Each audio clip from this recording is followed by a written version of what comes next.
Welcome to Hi-Inno. இன்றைக்கி கிருஷ்ண ஜெயந்தி ஸ்பெஷலில் ரவா லட்டு எப்படி செய்கிறது அப்படிங்கிறத பார்க்கலாம். ஃபஸ்ட்டு ஒரு பேன் ஹீட் பண்ணிக்கோங்க.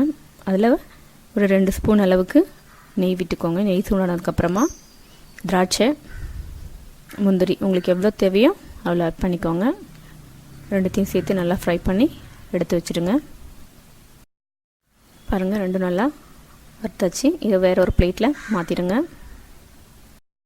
இப்போ அதே பேன்லேயே ஒரு கப் அளவுக்கு, அதாவது 200 கிராம் அளவுக்கு ரவா சேர்த்து அதையும் வறுத்துடுங்க. மீடியம் ஃப்ளேமில் வறுத்துக்கோங்க. இப்போ பார்த்திங்கன்னா ரவா நல்லா வறுபட்டுடுச்சு. அதை ஒரு பிளேட்டில் மாற்றிடுங்க. அதே பேன்லேயே நம்ம அதே அளவுக்கு தேங்காய் துருவி வச்சுருக்கோம். கொஞ்சமாக நெய் விட்டு அதையும் சேர்த்து கொஞ்சம் பொன்னிறமாக வர்ற வரைக்கும் வறுத்துக்கோங்க. தேங்காய் அந்த மாதிரி நெய்யில் வறுத்து போடும்போது உங்களுக்கு ஒரு 10 to 15 டேஸ்க்கு வீணாகாமல் இருக்கும். இந்த ரவா லட்டு அப்படி வச்சு சாப்பிட்லாம் நீங்கள். இப்போ பார்த்தீங்கன்னா தேங்காய் அந்த ஈரப்பதெல்லாம் போயிட்டு நல்லா ட்ரை ஆகிடுச்சு. இதையும் அந்த ரவாவோட சேர்த்துருங்க. அதே பேன்லேயே இப்போ நம்ம சக்கரை பாகு காய்ச்ச போகிறோம். இதில் வந்து 100 கிராம் அளவுக்கு சுகர் எடுத்திருக்கேன். 200 கிராம் ரவைக்கு 100 கிராம் சுகர். கொஞ்சமாக ஒரு 1/4 டம்ளர் அளவுக்கு தண்ணி விட்டுக்கோங்க. இது பார்த்திங்கன்னா ரொம்ப பாகு பதத்துக்கு ஆகணுன்ற அவசியம் இல்லை. ஒரு கம்பி பதத்துக்கு வந்தால் போதும். அந்த ஸ்டேஜில் நம்ம வறுத்து வச்சுருக்கிற ரவை, தேங்காய் எல்லாத்தையும் அதோட ஆட் பண்ணிக்கலாம்.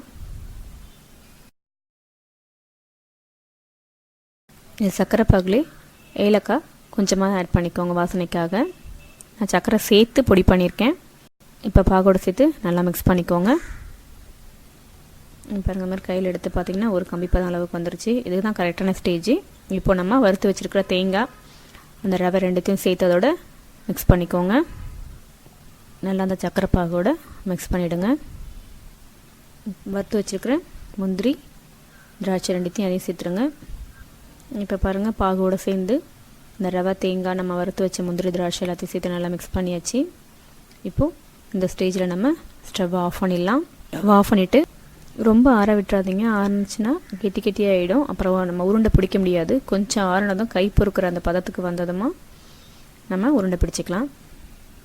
லைட்டாக கையில் நெய் தடவிக்கோங்க. பார்த்திங்கன்னா கை நல்லா சூடு தாங்குகிற அளவுக்கு அந்த ஹீட்டில் இருக்குது. இப்போது நல்லா அழுத்தி பிடிச்சிங்கன்னா உருண்டை உங்களுக்கு நல்லா ஷேப்பாக வரும்.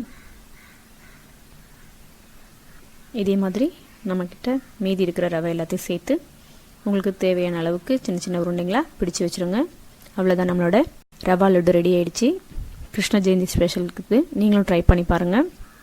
எப்படி இருந்ததுன்னு உங்களோட கமெண்ட்ஸை சொல்லுங்கள். இந்த வீடியோ பிடிச்சிருந்தனா உங்கள் ஃப்ரெண்ட்ஸ்க்கு ஷேர் பண்ணுங்கள், லைக் பண்ணுங்கள். இது வரைக்கும் சேனலை சப்ஸ்கிரைப் பண்ணாதவங்க மறக்காமல் சப்ஸ்கிரைப் பண்ணிவிடுங்க. பக்கத்தில் இருக்கிற பெல் பட்டனை ப்ரெஸ் பண்ணிவிடுங்க. தேங்க்யூ.